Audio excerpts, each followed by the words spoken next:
this show, you'll find inspiration, motivation, and advice from experts, as well as valuable tips on how to get started or improve your business. Let's dive into how you can begin and grow your wisdom business. Inspiring others looks different for everyone. How will you inspire?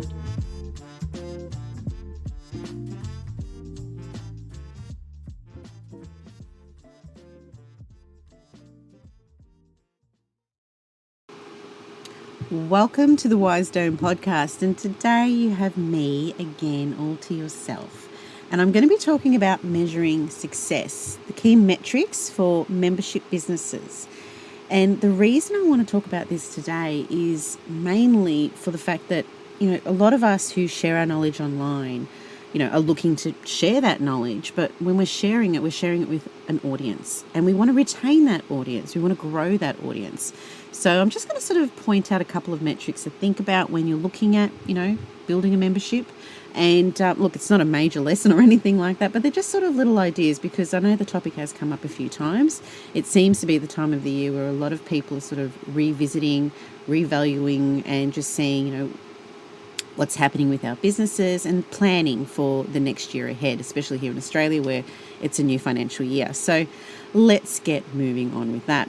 So retaining members in an online membership business is, as we all know, it's vital for success. And members continuously renewing their subscription ensures that we're going to have predictable income coming in. And it allows us to maintain our operations. We can scale our business in the long run. And it will just help us, to see how we're providing a valuable service to other people. Additionally, though, long-term, members become advocates for the business, and they begin spreading positive word about you, and there's an organic growth there, and that fosters deeper relationships, which adds to your own credibility in your knowledge business. So really concentrating on your members and looking after them is a huge, huge component of retaining those members. And that is where we come to churn rate. Now, churn rate is also known as attrition rate. And this refers to the percentage of customers that end up cancelling their membership or ceasing their relationship with you as the business, and during a particular period. So you pick that period and you see how many people have left you. And this is your rate to see, in regards to metrics, how your business is retaining your customers. And as retaining customers and reducing your churn rate is vital, you need to make sure that you resolve and lessen that rate. And to do so, you need to consider possibly these few steps. Whether they're, all of them or some of them, it's up to you. But look at improving onboarding. That's one thing that we notice when it comes to such as a platform that, they don't know where they're going to, which is what we would call, the UX, which is the user experience within your system, your platform online. Or it could very much well be, how you communicate with your new students and so forth, whether it's online or even offline. You might run webinars, you might run seminars, you might run workshops face-to-face.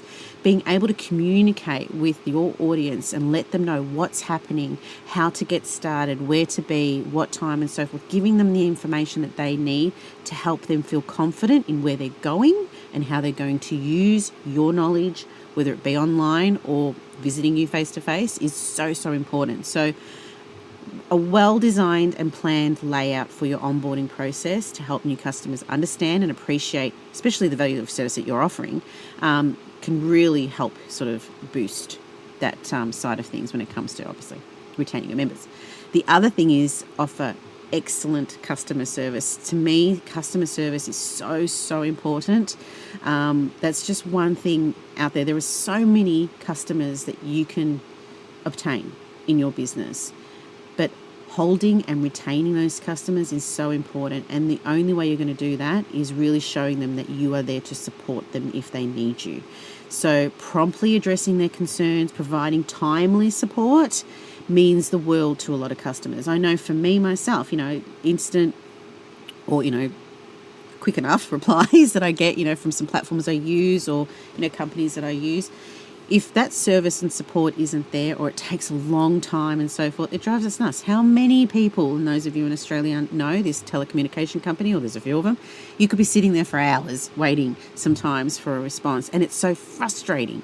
So don't be one of those customers. Don't be one of those businesses. The other thing is listen. Actually listen to your customers' feedback. One of the funniest things that we were talking about last week, and when I say we, my family and I, we were talking about how, sometimes you make a phone call and it's like, this phone call is going to be recorded. Do you agree? Da, da, da.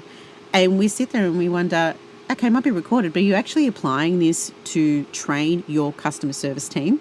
So that's one of the things. Listen to your customer feedback, because when you do, one, it goes two ways. You're supporting your customers, but the other side is you're identifying any common pain points, and that will help you obviously address those issues and strengthen your relationship with customers, but also increase your service options and so forth, or enhance them. Another metric to look at is engagement. Being there, letting people know that you are there for them to access, whether it's you personally or a support team. But engagement with your members is crucial. Letting them know, like I said, that you're there, but gauging how effectively your members use your platform or use your service. You're able to see the areas, like we mentioned earlier, that can be improved and so forth. But certain metrics you can use for engagement and see how they're, what the significance are of them, could be logging in. You'll be able to see how frequent your members are logging into your system, or accessing you and so forth. That's one way to gauge how interested in the engagement your members are with you. And if you see that being quite low, try and find other ways. Try and find ways to engage with them through questions and so forth. Session durations. What's the average time members spend during each visit they're with you? When they're coming to seminars, webinars, whatever it is, how engaged are they with you in that regard, and how much time are they really happy to spend on you and the business. Page views, that's another one which is very popular, for SEO and so forth. Page views on your websites and so forth. That's another way to sort of see, engage what the engagement's like with your members. So this is all coming across from seeing how your members are engaging with you, and for you to statistically work out how you can better it, or, how it's just basically traction, how it's going. But for yourself, when it comes to you engaging with your members, that's another portion of it as well. And with respect to that, you need to look at things like how you communicate with your members. Are you communicating with them just on email? Are you getting responses via that email? Are you communicating with them on video, through webinars, seminars, or live, chats and so forth? Letting them see that you're there helps them know that support, one, is there, but two, that you're real and that you're live, that you're actually live in the business. It's not just something that's stagnant. It's ever evolving and so forth. And when your members know that, they're happy to go along that journey with you. But when they see that journey might be paused, or there's no one there, they might start to pull away. So that's a major part of when it comes to engagement. Retention rate is a testament to the quality of your service. Now, we know that because when it comes to traction of a business, or you want to see your business growing, obviously you want to see your monthly income grow and so forth with your business, you need to keep your members engaged and loyal. And this ultimately leads to long-term success. So if there's a low retention rate, some of the questions you can ask yourself is, do you really understand what your audience needs? Have their needs shifted due to external factors? And what can you adapt to improve to help them? What is the primary reasons members might be leaving your platform? And how can you address these issues? And one major part in that area is, if a member does leave, send a survey. Nothing too long, but ask them, ring them, call them, depending on the relationship you had with that person, find out why. And look, if there's a situation where they might want to pause, or they're not ready yet and they want to come back a little later on, well, put a note in your system to contact them again. Say, hi, just seeing how you're going. How's everything going? Is there anything I can help you with? Are you interested in coming back? I'd love to look after you, all that sort of stuff. But just by analysing these things, you can develop a really tailored approach to increase retention rate. And overall, we all know when it comes down to it, that, retention, keeping your members there is an obvious thing when it comes to business, that we want to retain our members and growing our members' numbers and so forth is, obviously important if we want to scale our businesses. But I guess what it really just comes down to when it comes to the metrics, looking at the churn rates, et cetera, it does come down to just fostering a deeper relationship with your members. And by fostering, it's not only just sharing your knowledge with those, your members, your audience, your students, however you do deliver that knowledge, but it's also showing them that you are there constantly. You are there online. You're there for them, however, to support them, to answer their questions.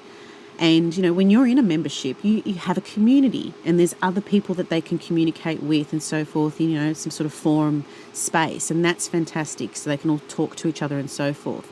But it is also so important to your members to know that you're also there engaging with them. I think that's one of the biggest things when it comes to membership retention, knowing that whoever is leading the membership, whoever's teaching those courses, whoever is coaching in those programs is actually there, listening to them, engaging with them at all times. I think that's just one of the biggest things that you've got to think about when it comes to retention and membership. It's not one of those set and forget situations. And I think one of the other things is transparency. We didn't touch on that really in this episode too much, but I think it is something to think about. Being transparent and honest with your members, if things go wrong or, there might be just a little bit of a challenge one day or whatever, just be honest. And your members will understand you're just as human as they are. So anyway, that's enough for me. And I hope you got a little bit out of this episode today. Thank you so much for listening. And do feel free to subscribe and like our episode for today. All right, guys, have a wonderful day ahead. Bye. So next week we have a bonus episode, and that is with a woman named Nikki Williams. And she's actually starting a business called Meant Well. She's an entrepreneur. She's been out there, and her backstory and a passion behind what she's doing is absolutely awesome. And she's part of a cohort that I'm in through Empower Ed, which is an educational program run by Scale Investors. Do listen in. It is an awesome little episode where we learn a little bit more about her and her whys. It is a bonus one, and it'll be going live on Tuesday. Thanking our sponsors today and every episode that we do go live with, Wisdom and the Wisdom on Wisdom events. Be sure to check out details in our summary below. Wisdom is our learning and content management platform for anyone who's sharing their content online through memberships, courses, challenges, creating a community and engaging with their members. All details, like I said, are below in our summary. Thanks for listening to the Wise Dome podcast. If you enjoyed and have been inspired by this episode and you'd like to support the podcast, do subscribe and please share it with others. Post about us on social media or leave a rating and review. To catch all the latest from me, Nikki Cali, you can follow me on Instagram at Wise Dome Podcast, WISEDOME podcast.